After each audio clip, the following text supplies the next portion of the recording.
ఆ చదువులమ్మ నేరుగా ప్రతి ఇంటి గడప చేరగా మీ భవితకే భరోసా దూరదర్శన్ వేదికగా.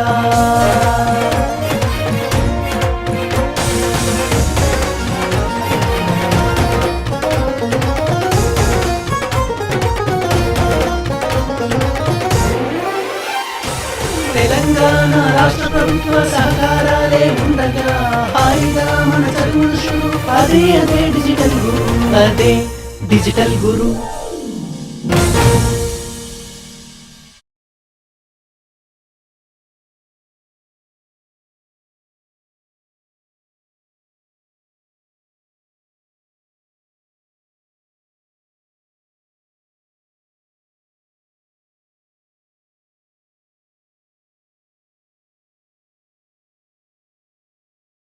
Good morning to all.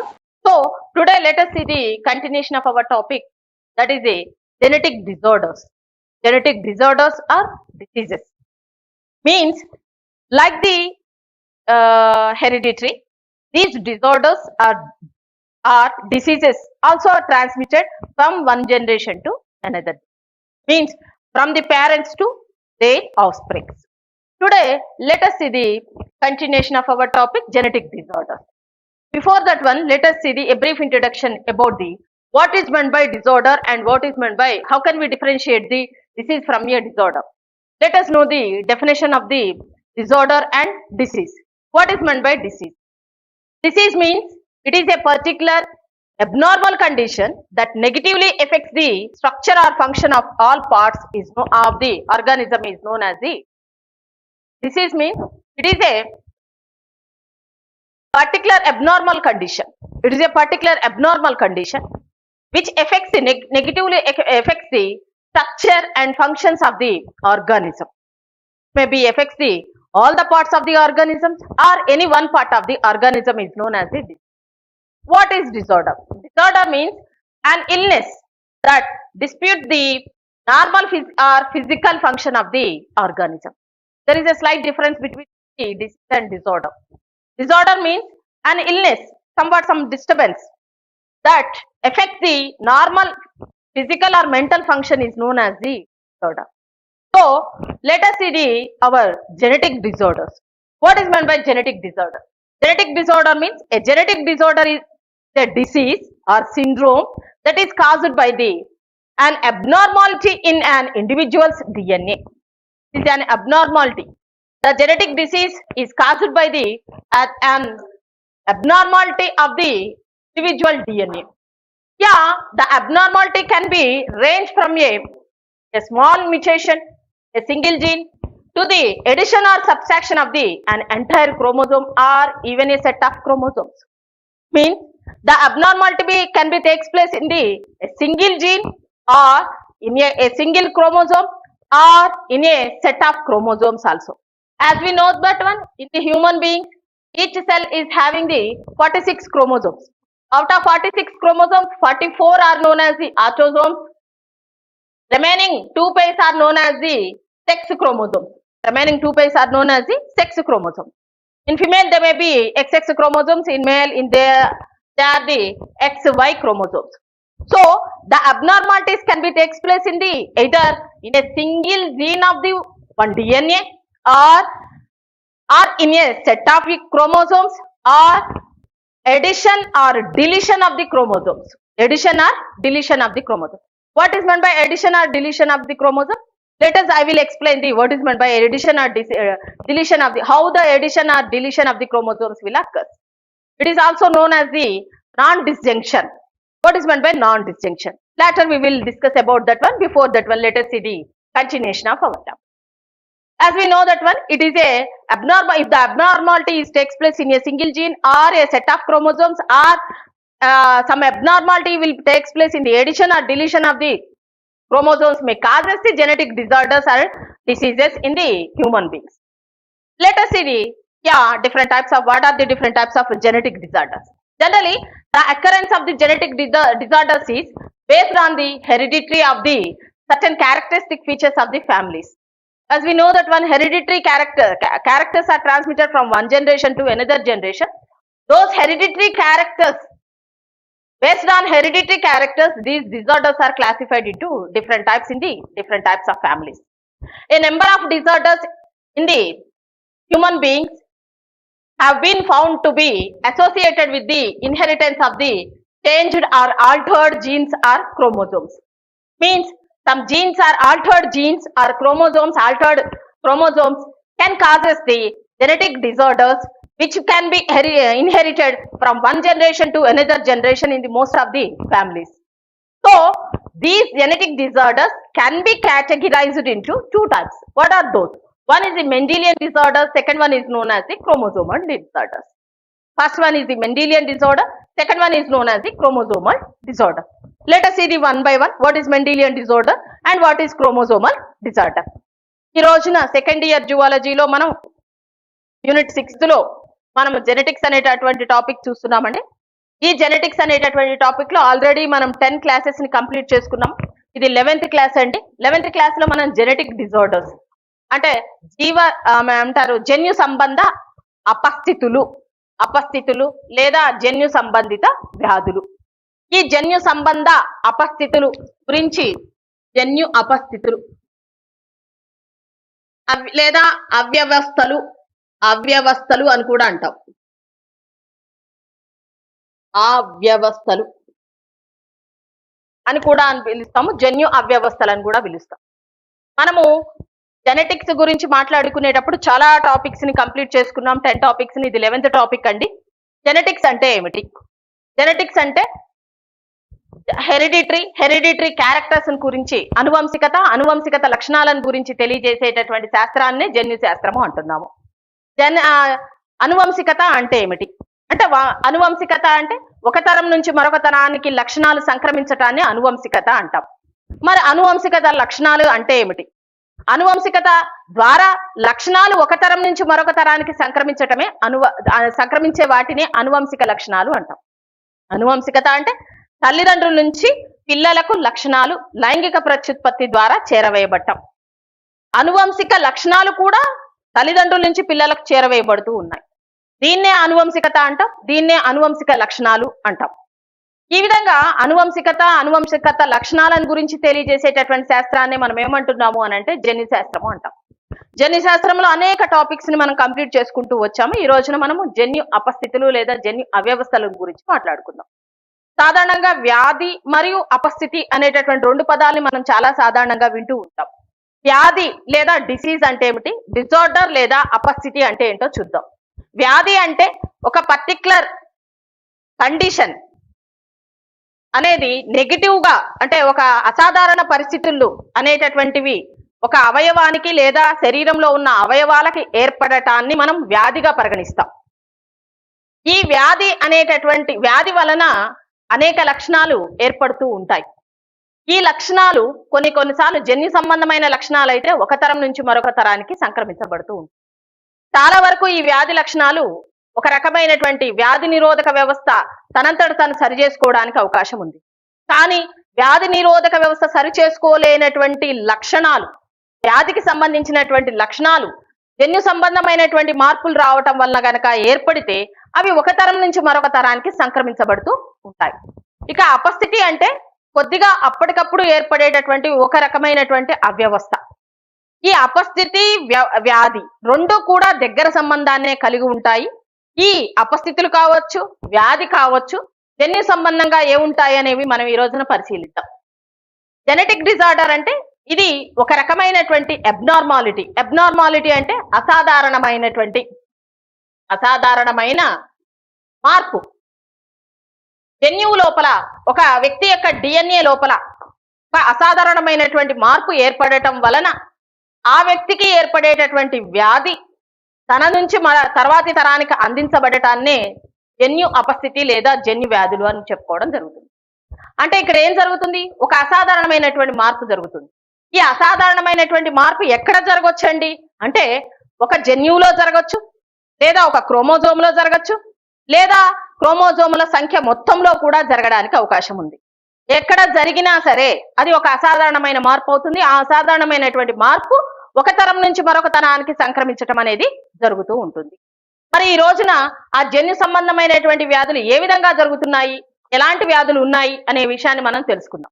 సాధారణంగా ఈ జన్యు సంబంధమైనటువంటి వ్యాధులు దేని మీద ఆధారపడుతూ ఉంటాయంటే ఎక్కువగా ఆ ఫ్యామిలీ, ఆ కుటుంబంలో ఉన్నటువంటి జన్యు సంబంధితమైనటువంటి అవలక్షణాల మీద ఆధారపడే ఈ వ్యాధులు అనేటటువంటి ఒక తరం నుంచి మరొక తరానికి సంక్రమించడం అనేది జరుగుతుంది. ఈ రకమైనటువంటి అవలక్షణాలు, అసాధారణమైనటువంటి మార్పులు ఎక్కడ జరుగుతున్నాయి అని అంటే మనం ఇంతకు ముందే చెప్పుకున్నట్టుగా ఒక జన్యువులో కానీ, ఒక క్రోమోజోమ్లో కానీ, లేదా మొత్తం క్రోమోజోముల సంఖ్యలో కానీ మార్పు రావచ్చు. లేదా ఈ మొత్తం క్రోమోజోముల సంఖ్యను మనం పరిశీలించినప్పుడు కొన్ని సార్లు బీజకణాలు ఏర్పడేటప్పుడు క్రోమోజోముల్లో కొన్ని ఏమంటారు జతలుగా ఉన్న క్రోమోజోములు విడిపోవడం, లేదా జతలుగా ఉన్న విడిపోవడం కుండా జతలుగా సంయోగ బీజకణాల్లోనికి చేరటము, లేదు జతలుగా ఉన్నటువంటి క్రోమోజోములకు అదనంగా మరొక క్రోమోజోము చేరటం వలన అదనమైనటువంటి క్రోమోజోముల సంఖ్య ఏర్పడటం అనే ద్వారా కూడా మనకి వ్యాధులు వస్తాయి. మేడం మీరు చెప్పేదేమో అర్థం కావట్లేదు అని అంటారేమో. దాన్ని మనం నెక్స్ట్ టాపిక్ లో కంప్లీట్ గా డీటెయిల్ గా చూస్తాను. దాన్ని అప్పుడు మాత్రమే మీకు అర్థమవుతూ ఉంటుంది. మీరు ఒక విషయాన్ని బాగా గుర్తుపెట్టుకోవాలి. ఒక జన్యువులో కానీ, క్రోమోజోములో కానీ, క్రోమోజోముల సంఖ్యలో కానీ మార్పు వచ్చినట్లయితే అది జన్యు సంబంధితమైన వ్యాధులను కలగజేస్తుంది. ఒక చిన్న ఎగ్జాంపుల్ చెప్తూనే ఉన్నాను ఇక్కడ. ఫర్ ఎగ్జాంపుల్ మనం ఇక్కడ పరిశీలించి చూసినట్లయితే మానవులలో 46 క్రోమోజోములు ఉంటాయండి. ఈ 46 క్రోమోజోములు లో 44 ఆటోజోములు, 2 ఎక్స్ క్రోమోజోములు ఉంటేనేమో స్త్రీజీవి గాను, 44 ఆటోజోములు, ఒక ఎక్స్ ఒక వై క్రోమోజోమ్ ఉంటే స్త్రీజీవి గాను పరిగణిస్తాం. ఇది మనందరికీ తెలిసినటువంటి విషయమే. అయితే ఈ 44 ఆటోజోములు, 2 ఎక్స్ క్రోమోజోముల్లో మనం పరిశీలించి చూసినట్లయితే ఫర్ ఎగ్జాంపుల్ 44 ఆటోజోములు, 2 ఎక్స్ క్రోమోజోములతో ఒక స్త్రీజీవి ఉంది. ఈ స్త్రీజీవి తను ప్రత్యుత్పత్తి జరుపుకునేటప్పుడు ఒక అండాన్ని వెలువరిస్తుంది. అండాన్ని వెలువరించినప్పుడు 44 ఆటోజోముల్లో 22 ఆటోజోములు, ఒక ఎక్స్ క్రోమోజోము ఒక అండానికి వచ్చి చేరుతుంది. అంటే ఖచ్చితంగా క్షయకణ విభజన జరుగుతుంది. Half of the chromosomes will enters into the each zygote each germ ovum or germ cell. ఈ అండంలోనికి 22 అంటే 46 నుంచి 23 వచ్చి చేరాయి. అంటే జతలుగా ఉన్నటువంటి క్రోమోజోములు, ఇలా జతలుగా ఉన్నటువంటి క్రోమోజోములు సగముగా విడిపోయి సగం క్రోమోజోములు ఒక అండంలోనికి, సగం క్రోమోజోములు వేరొక అండంలోనికి ప్రవేశిస్తాయి. ఇది సాధారణంగా జరిగేటటువంటి క్షయకరణ విభజన. ఇలాగా క్రోమోజోములు విడిపోయేటప్పుడు కొన్ని సార్లు క్రోమోజోములు విడిపోకుండా, జతలుగా ఉన్నటువంటి క్రోమోజోము విడిపోకుండా ఒక జత అదనంగా కూడా అండంలోనికి ప్రవేశించవచ్చు. దాన్ని ఎడిషన్ అంటాం. ఒక్కొక్కసారి రెండు కూడా ఏమంటారు విడిపోయి రావాల్సినటువంటి ఒక క్రోమోజోము మొత్తానికే కూడా రాకుండా వేరొక దానిలోనికి వెళ్ళిపోవచ్చు. ఒకవేళ ఇప్పుడు ఫర్ ఎగ్జాంపుల్ చూడండి, 22 క్రోమోజోములు మనకి ఇక్కడికి రావాలండి. 22 క్రోమోజోములో ఫర్ ఎగ్జాంపుల్ 21వ క్రోమోజోము ఇది జతలుగా ఉంది. ఇది విడిపోయి దీనిలోనికి ఒకటి రావాలి, రెండిటిలో ఒకటి రావాలి. కానీ రెండు కూడా మన దీంట్లోకే వచ్చేసాయనుకోండి, అప్పుడు 2 కూడా వచ్చాయనుకోండి, 23 + 1 24 క్రోమోజోములు అవుతాయి. ఒకవేళ 22వ క్రోమోజోము మొత్తానికే రాలేదనుకోండి, అప్పుడు 21 + X క్రోమోజోమ్ అవుతుంది. During the gametogenesis the total number of chromosomes will be reduced to the half. Each ovum or germ cell will gain the half of the number of the chromosomes from their mother cell. Due to the non-disjunction of the chromosomes, only 50% non-disjunction of the chromosomes, sometimes addition or deletion of the chromosomes will occur. Due to the addition or deletion of the chromosomes during the gametogenesis, some of the germ cells will gain the more number of the chromosomes or less number of the chromosomes. So this is known as the non-disjunction. దీన్నే అవియోజనము, క్రోమోజోముల అవియోజనం అని పిలుస్తాం. ఈ విధంగా క్రోమోజోముల సంఖ్య తగ్గటము పెరగటము అనేటటువంటిది కూడా జన్యు సంబంధితమైనటువంటి వ్యాధులకు కారణమవుతుంది. క్రోమోజోముల సంఖ్య పెరగటము తగ్గడము జన్యు సంబంధిత వ్యాధులకు కారణమవుతుంది. ఈ రకంగా క్రోమోజోముల సంఖ్య తగ్గటము పెరగటం ద్వారా వచ్చేటటువంటి జన్యు సంబంధిత వ్యాధులను గురించి మనం ఈ రోజు మాట్లాడుకోబోతున్నాం. ఈ జన్యు సంబంధితమైనటువంటి వ్యాధులు ఒక డిఎన్ఏలో మార్పు, లేదా ఒక జన్యువులో మార్పు కావచ్చు, లేదా ఒక క్రోమోజోమ్లో మార్పు కావచ్చు, లేదా క్రోమోజోముల సంఖ్య మొత్తంలో కూడా మార్పు తెచ్చుకోవడం వలన జన్యు సంబంధితమైన వ్యాధులు ఏర్పడుతున్నాయి. ఈ జన్యు సంబంధితమైనటువంటి వ్యాధులను 2 రకాలుగా వర్గీకరించాం. ఒకటి మెండిలియన్ డిజార్డర్స్, 2 క్రోమోజోమల్ డిజార్డర్స్. మెండీలియన్ అవ్యవస్థలు లేదా అపస్థితులు, 2 క్రోమోజోమల్ అవ్యవస్థలు లేదా అపస్థితులను వర్గీకరించడం జరిగింది.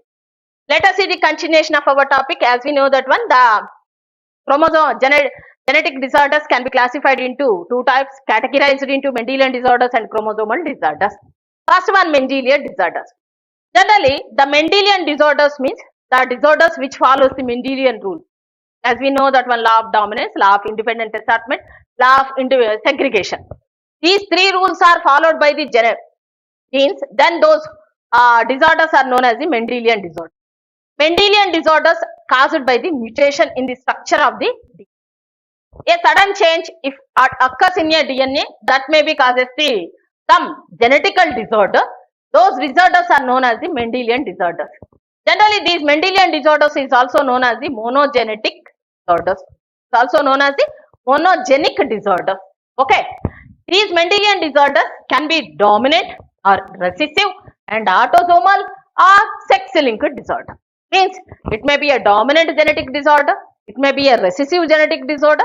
Means recessive allele can be causes the recessive disorder, dominant allele can cause the dominant genetic disorder, and at the same time, if these dominant and recessive are restricted to the autosomes of the chromosomes, that may be causes the autosomal disorders.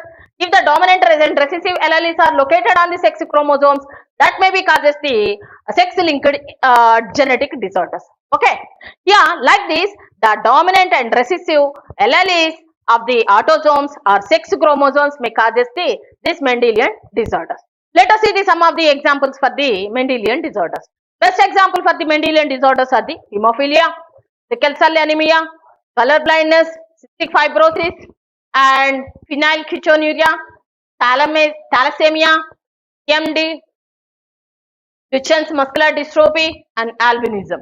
All these are the best example for our Mendelian disorders. Let us see the one example, best example for our Mendelian disorder. Best example for that one, hemophilia, as we completed this one in our previous topic, which is also known as the bleeder's disease. Best example for the, we learnt in our previous class as a best example for the sex-linked recessive inheritance. It is a example for the sex-linked recessive inheritance. So, let us see a brief introduction about our hemophilia. Yeah, if you see the hemophilia, generally the hemophilia can be categorized into 3 types. Hemophilia is categorized into 3 types. Hemophilia means it is known as the bleeder's disease. Bleeder's disease means it is nothing but due to the absence of some of the factors, blood clotting factors, the blood which comes outside from the body, it could not undergo the bleeding process or clotting process. It doesn't undergo any clotting or bleeding process. That causes the death of the organism or human or death of the animal. That is known as the hemophilia. Generally, this in the blood of the human beings, approximately 11 types of factors are there. These 11 types of factors will help in the coagulation process or clotting process. Yeah, the hemophilia is a genetic disorder. This hemophilia can be classified into 3 types depending upon the clotting factors. Approximately 11 factors are there, no? Depending upon based on the clotting factors, absence of the clotting factors, this hemophilia is classified into 3 types. One is the hemophilia A, hemophilia B, hemophilia B, and hemophilia C. Hemophilia C. Let us see the one by one. What is meant by hemophilia A? The hemophilia A is caused by the deficiency of the clotting factor number H. It is caused by the deficiency of the clotting factor number H. Clotting factor H. And hemophilia B, it is caused by the deficiency of the clotting factor 9. The H causes the deficiency of the 8th factor, clotting factor can causes the hemophilia A. The deficiency of the clotting factor 9 causes the hemophilia B. These two means hemophilia A and B are the sex-linked recessive disorders. Best example for the sex-linked recessive disorder. Next one, another one is also there. That is the hemophilia C. The hemophilia C is an autosomal recessive disorder. Means the factor 11 will causes the deficiency of the factor 11 will causes this type of hemophilia C type of disorder. Generally, this type of the gene which causes this type of hemophilia C type of disorder is located on the autosomes. Located on the autosome. Again, it is a autosomal recessive disorder. Means, as we know that one, the recessive or dominant alleles can cause this type of disease. So, the autosomal recessive gene can cause the type of hemophilia C type of disorder. Means, the factor 11, due to the absence of the factor 11, it causes the hemophilia C type of disorder. Generally, it is also called as the bleeder's disease. It's also called as the bleeder's disease. Let us see the some other characters of this hemophilia. As we know that one, as we learnt in our previous classes, hemophilia A and B always follows the crisscross inheritance. It follows the crisscross inheritance. As we know that one, what is meant by crisscross inheritance? Skipping inheritance. Crisscross inheritance means skipping inheritance.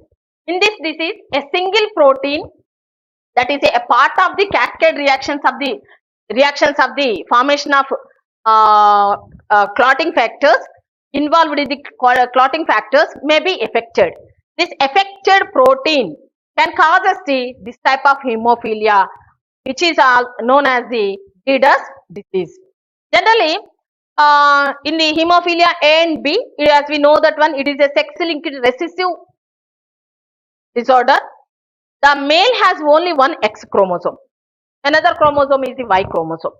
If the male has only one X chromosome, if the recessive allele is located on the X chromosome of the male, then the male always gets the type of hemophilia disorder. What about the female? Female has two X chromosomes. If the female is carrying the two recessive alleles, then she will express the, okay, means a female has two X chromosomes. If the female has two recessive alleles, which causes the hemophilia, then the female express is bleeding disease or hemophilia disease. Generally, females are mostly asymptomatic carriers. What is meant by asymptomatic carriers? Means sometimes if the female is heterozygous condition, means the female on the 2X chromosome, if the one X chromosome is having the dominant allele, another X chromosome has recessive allele, this condition is known as the heterozygous condition. In this heterozygous condition, one dominant allele is present, another one is the recessive allele. This dominant allele always suppress the expression of the recessive allele. That's why this female doesn't get any type of hemophilia disease. That's why she is unaffected. At the same time, she is a asymptomatic carrier. She can pass this gene from to their offsprings, to her offsprings. That's why she is known as the asymptomatic carrier. Next one, the allele passed on from an affected father to 50% of the individual sons through through his carrier daughters is known as the crisscross inheritance or skipping inheritance. This type of hemophilia can be seen in the most of the British offsprings of the Queen Victoria. The sons of the Queen Victoria always are affected by the disease known as the hemophilia. She is a carrier. Means she is having the type of recessive alleles. She is known as the carrier or asymptomatic person of this hemophilia. ఈ విధంగా మనము haemophilia మనము genetic disorders ను మనం పరిశీలించి చూస్తున్నామండి. ఈ genetic disorders అనేటటువంటివి రెండు రకాలని చెప్పుకున్నాం. ఒకటి మెండిలియన్ డిజార్డర్, నెక్స్ట్ రెండవది క్రోమోసోమల్ డిజార్డర్.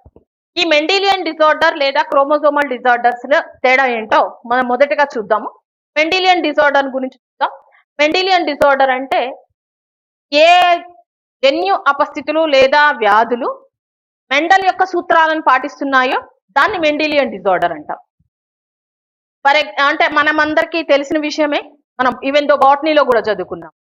మెండిలియన్ రూల్స్ అనేటటువంటివి లా ఆఫ్ డామినెన్స్, బహిర్గత సూత్రము, లా ఆఫ్ ఇండిపెండెంట్ అసార్ట్మెంట్, స్వతంత్ర జన్యువ్యూహన సిద్ధాంతము, లా ఆఫ్ సెగ్రిగేషన్, అలీనతా సూత్రం. ఈ 3 సూత్రాల మీద ఆధారపడి ఏకసంకర ఖండము, ద్విసంకర ఖండాలను ప్రతిపాదించడం జరిగింది మన మెండిలియన్ సిద్ధాంతాలు. ఈ సూత్రాలకు అనుకూలంగా ఉండేటటువంటి పాటించేటటువంటి జన్యు సంబంధిత వ్యాధులనే మనం మెండిలియన్ డిజార్డర్స్ అని అంటూ ఉంటాం. ఈ మెండిలియన్ డిజార్డర్స్ ని ఎలా జరుగుతున్నాయి, మెండిలియన్ అపస్థితులు కారణం ఏంటి అని అంటే అగైన్ మ్యుటేషన్. మ్యుటేషన్ అంటే పరివర్తన. ఏంటి పరివర్తన? పరివర్తన చెందటము అంటే మార్పు చెందటం అండి. మార్పు ఎక్కడ జరుగుతుందండి? Mutation in the structure of DNA. ఎక్కడ జరిగింది? డిఎన్ఏలో పరివర్తనం లేదా మార్పు జరగడం వలన ఈ మెండిలియన్ డిజార్డర్స్ అనేటటువంటివి ఏర్పడుతున్నాయి. ఇంతకు ముందు కూడా మనం చెప్పుకున్నది అదే. క్రోమోజోమ్లో కానీ, ఒక జన్యువులో కానీ, క్రోమోజోముల యొక్క సంఖ్యలో కానీ, క్రోమోజోమ్ ఒకటి తగ్గటం వల్ల కానీ, ఒకటి పెరగటం వల్ల కానీ వచ్చేటటువంటి వ్యాధులే జన్యు సంబంధితమైన వ్యాధులు. ఇక్కడ డిఎన్ఏలో ఏమంటారు? మ్యుటేషన్, డిఎన్ఏ పరివర్తనం చెందటం వల్ల ఏర్పడేటటువంటి వ్యాధులనే మెండిలియన్ డిజార్డర్స్ అంటాం. వీటిని మోనోజెనిక్ డిజార్డర్స్ అని కూడా పిలవటం జరుగుతుంది. ఓకే, ఇది సాధారణంగా బహిర్గతం కావచ్చు, రెసిసివ్ అంటే బహిర్గత జన్యువుల వల్ల ఈ రకమైన వ్యాధులు ఏర్పడవచ్చు, అంతర్గత జన్యువుల వల్ల ఏర్పడవచ్చు.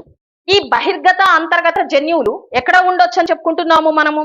ఆటోజోమ్స్ మీద అయినా ఉండొచ్చు, లేదా సెక్స్ క్రోమోజోమ్స్ మీద అయినా ఉండొచ్చు. ఇంతకుముందే చెప్పుకున్నాం, మానవుల్లో 46 క్రోమోజోములు ఉంటున్నాయండి. ఈ 46 క్రోమోజోమ్లో 44 ఆటోజోములు, 2 సెక్స్ క్రోమోజోమ్స్ ఉంటాయి. ఈ 44 ఆటోజోమ్స్ నే మన ఆటోజోమ్స్ మీద గనక బహిర్గత లేదా అంతర్గత జన్యువుల వలన ఏర్పడేటటువంటి జన్యు సంబంధితమైన వ్యాధులు ఈ మెండిలియన్ వ్యాధుల కిందకే వస్తున్నాయి. అలాగే సెక్స్ క్రోమోజోమ్స్, XX కానీ XY క్రోమోజోముల మీద ఉండేటటువంటి జన్యువులు మార్పు చెందటం వల్ల కూడా, అంటే ఆ జన్యువులు బహిర్గతమైనటువంటి కావచ్చు, అంతర్గతమైనటువంటి కావచ్చు, ఆ సెక్స్ క్రోమోజోముల పైన ఉన్న బహిర్గత లేదా అంతర్గత జన్యువుల వల్ల ఏర్పడేటటువంటి జన్యు సంబంధిత వ్యాధులను కూడా మనం మెండిలియన్ డిజార్డర్స్ గా పేర్కొనడం జరుగుతుంది. ఏదేమైనా సరే ఒకటే మాట, డిఎన్ఏలో మార్పు రావడం, క్రోమోజోముల సంఖ్యలో మార్పు రావడం, క్రోమోజోములో ఏ విధమైన మార్పు అయినటువంటి ఇది వచ్చినా అది మనం మెండిలియన్ డిజార్డర్ గా చెప్పుకుంటాం. దీనికి బెస్ట్ ఎగ్జాంపుల్ ఏంటండి మెండిలియన్ డిజార్డర్స్ కి? హీమోఫిలియా, సికిల్ సెల్ ఎనీమియా, పొడవలి ఆకృతిలో ఉండేటటువంటి ఎనీమియా, కలర్ బ్లైండ్నెస్, అలాగే cystic fibrosis, phenylketonuria, thalassaemia, DMD, muscular dystrophy, albinism, ఇవన్నీ కూడా మెండిలియన్ డిజార్డర్స్ కి చెప్పుకుంటాం. మొదటగా మెండిలియన్ డిజార్డర్ లో బెస్ట్ ఎగ్జాంపుల్ హీమోఫిలియా. ఇంతకుముందు మనం ప్రీవియస్ క్లాసెస్ లో 9th 10th క్లాసెస్ లో మనం హీమోఫిలియా అని చెప్పుకున్నాం. హీమోఫిలియా అంటే ఇది ఒక రకమైనటువంటి రక్తము గడ్డ కట్టకపోవడం వలన రక్త స్రావితమైనటువంటి వ్యాధి. అంటే రక్తము స్రవించబడుతూ ఉంటుంది, గడ్డ కట్టకపోవడం వల్ల ఏర్పడేటటువంటి అవ్యవస్థనే మనం హీమోఫిలియా అంటాం. ఈ హీమోఫిలియా గురించి మాట్లాడుకున్నాం ఇంతకు ముందు మనము సెక్స్ లింక్డ్ ఇన్హెరిటెన్స్ లో మాట్లాడుకున్నాం. ఈ హీమోఫిలియా అనేటటువంటిది 3 రకాలైనటువంటి హీమోఫిలియా ఉంటుంది సాధారణంగా. అయితే ఈ 3 రకాల హీమోఫిలియా గురించి చెప్పడానికి ముందు ఇంకొక చిన్న విషయం తెలుసుకోవాలి మనం. సాధారణంగా మానవుని శరీరంలో రక్తనాళాల్లో ప్రవహిస్తూ ఉన్నప్పుడు గడ్డ కట్టదు, హెపారిన్ ఉండటం వల్ల. ఎప్పుడైతే మానవుని శరీరం నుంచి బయటకు వస్తుందో గడ్డ కడుతుంది. గడ్డ కట్టాలి, లేకపోతే మనిషి చనిపోతాడు. మరి గడ్డ కట్టడానికి కారణం ఏంటి అంటే సాధారణంగా 11 టైప్ ఆఫ్ ఫ్యాక్టర్స్ ఉంటాయి, 11 రకాలైనటువంటి కారకాలు ఉంటాయి. ఆ కారకాల్లో ఏ ఒక్కటి లోపించినా సరే మానవుని శరీరం నుంచి రక్తం బయటకు వచ్చినప్పుడు గడ్డ కట్టద్దు. ఈ గడ్డ కట్టించేటటువంటి కారకాల్లో ఏ ఒక్క లోపం ఉన్నా సరే మనం హీమోఫిలియా ఏర్పడుతుందని చెప్పుకున్నాం. ఈ ఫ్యాక్టర్స్ మీద ఆధారపడే మనం ఇక్కడ హీమోఫిలియాను 3 రకాలుగా విభజించాం. ఒకటి హీమోఫిలియా ఏ, బి హీమోఫిలియా సి. మొదటగా హీమోఫిలియా ఏ, ఇది బ్లడ్ క్లాటింగ్ ఫ్యాక్టర్ 8 అంటే 8వ కారకం, రక్త స్కందన కారకం 8 లోపం వల్ల, 8వ కారకం లోపం వల్ల ఏర్పడేటటువంటి హీమోఫిలియా ఏ అని పిలుస్తాం. హీమోఫిలియా బి అనేది బ్లడ్ క్లాటింగ్ ఫ్యాక్టర్ 9 అంటే రక్తాన్ని గడ్డగట్టించేటటువంటి కారకం 9వ కారకం లేకపోవడం వల్ల వచ్చేదాన్ని హీమోఫిలియా బి అంటాం. ఇవన్నీ కూడా సెక్స్ లింక్డ్ రెసిసివ్ డిజార్డర్స్. ముందే చెప్పుకున్నాం, haemophilia A and haemophilia B అనేవి ఏమంటారు, లింగ సహలగ్న అనువంశికత ముఖ్య లక్షణాలు. అంటే హీమోఫిలియా ఏనికి కారణమైనటువంటి అంటే 8వ కారకము రక్తాన్ని గడ్డకట్టించడానికి కావలసినటువంటి blood clotting factor 8, blood clotting factor 9 రెండు కూడా సెక్స్ క్రోమోజోముల మీద ఉంటాయి. కాబట్టి రెండు కూడా సెక్స్ క్రోమోజోముల ద్వారా ఒక తరం నుంచి మరొక తల్లిదండ్రుల నుంచి పిల్లలకు సంక్రమించడం జరుగుతుంది. ఇవి రెసెసివ్ అంటే అంతర్గత జన్యువుల వల్ల ఈ వ్యాధి అనేది వస్తుంది. దీన్ని నెక్స్ట్ హిమోఫీలియా సి. ఈ హిమోఫీలియా సి అనేటటువంటిది ఆటోజోమల్ రెసెసివ్ డిజార్డర్. మీరు ఈ విషయాన్ని బాగా గుర్తుపెట్టుకోవాలి. ఆటోజోమల్ రెసెసివ్ డిజార్డర్ అంటే ఏంటి అంటే సి మాత్రము మనము ఆటోజోమ్స్ పైన ఉంటుంది, ఆటోజోమ్ క్రోమోజోముల పైన ఉంటుంది. ఏబి మాత్రము సెక్స్ క్రోమోజోముల పైన ఉంటాయి. 44 ఆటోజోములు ఉన్నాయి కదా, ఈ 44 ఆటోజోముల పైన ఏదో ఒక ఆటోజోమ్ పైన ఉండేటటువంటిది హిమోఫీలియా సి. ఎక్స్ క్రోమోజోమ్ పైన ఉండేది ఏ అండ్ బి. జనరల్ గా ఈ హిమోఫీలియా అనేది క్రిస్క్రాస్ ఇన్హెరిటెన్స్ లేదా స్కిప్పింగ్ ఇన్హెరిటెన్స్ ను ఫాలో అవుతుందని చెప్పుకున్నాం. క్రిస్క్రాస్ ఇన్హెరిటెన్స్ అంటే ఏంటండి, అది తల్లిదండ్రుల నుంచి పిల్లలకు, పిల్లల నుంచి వారి యొక్క పిల్లలకు, అంటే తాత నుంచి కూతురు ద్వారా మనవలకు వ్యాపించడాన్ని, సంక్రమించడాన్ని క్రిస్క్రాస్ ఇన్హెరిటెన్స్ అంటాం. తాత నుండి కూతురు ద్వారా, తన కూతురు ద్వారా మనవడికి వ్యాపించడం, ఈ సీక్వెన్స్ కరెక్ట్ గానే ఉంటుంది, ఇంకెక్కడా కూడా మారదండి. తాత నుంచి తన కూతురుకు వస్తుంది, తాత కూతురుకు వస్తుంది. తాత అంటే ఒక వ్యక్తి యొక్క కూతురికి, ఆ కూతురు నుంచి ఆమె కొడుకుకి ఈ వ్యాధి సంక్రమిస్తుంది. అంటే తాత నుంచి మనవడికి వస్తుంది, మనవడికి తన కూతురు ద్వారా ఇస్తున్నాడు కాబట్టి దీన్ని క్రిస్క్రాస్ ఇన్హెరిటెన్స్ లేదా స్కిప్పింగ్ ఇన్హెరిటెన్స్ అంటాం. ఈ వ్యాధిలో ఒకే ఒక ప్రోటీన్ కారణం అవుతుందండి ఈ రకమైనటువంటి హిమోఫీలియా వ్యాధి రావడానికి కారణం. సాధారణంగా స్త్రీ జీవులో 2 ఎక్స్ క్రోమోజోములు ఉంటాయి.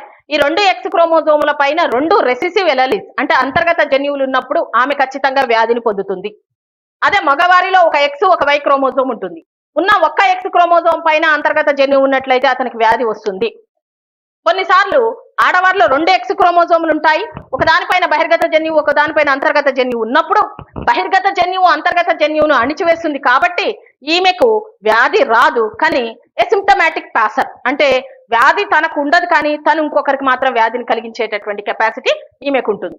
సాధారణంగా ఎక్కువ మంది ఆడవాళ్ళు వారిలో 2 ఎక్స్ క్రోమోజోములు ఉండటం నిజంగా వాళ్ళకు ఒక అడ్వాంటేజ్ అండి, దేవుడు ఇచ్చినటువంటి అనుకూలనమే అనుకోవచ్చు. ఈ హిమోఫీలియా సందర్భంగా వారిలో ఒక బహిర్గత జన్యువు ఉన్నట్లయితే అంతర్గత జన్యువును అణిచివేయటం వల్ల వీరికి వ్యాధి రాదు, కానీ వీరు మాత్రం తన పిల్లలకు మాత్రం ఆ వ్యాధిని ఇవ్వటానికి అవకాశం ఉంది. దీన్నే మనం క్రిస్క్రాస్ ఇన్హెరిటెన్స్ అంటాం. దీనికి best example queen Victoria. British కుటుంబంలో మనం ఎక్కువగా పరిశీలించి చూస్తే క్వీన్ విక్టోరియా ఈమెకు ఈ హిమోఫీలియా డిసీజ్ ఉందండి. ఈ హిమోఫీలియా డిసీజ్ తన యొక్క పిల్లల ద్వారా తన మనవళ్లకు వంశపారంపర్యంగా అందిస్తూ ఉండటం వల్ల వీరి కుటుంబం లోపల ఈ రకమైనటువంటి హిమోఫీలియా వ్యాధిని మనం పరిశీలించి చూడవచ్చు.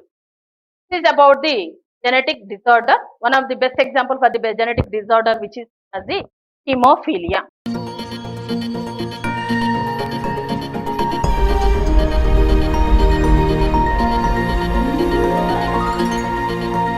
ఆ చదువులమ్మ నేరుగా ప్రతి ఇంటి గడప చేరగా మీ భవితకే భరోసా దూరదర్శన్ వేదికగా.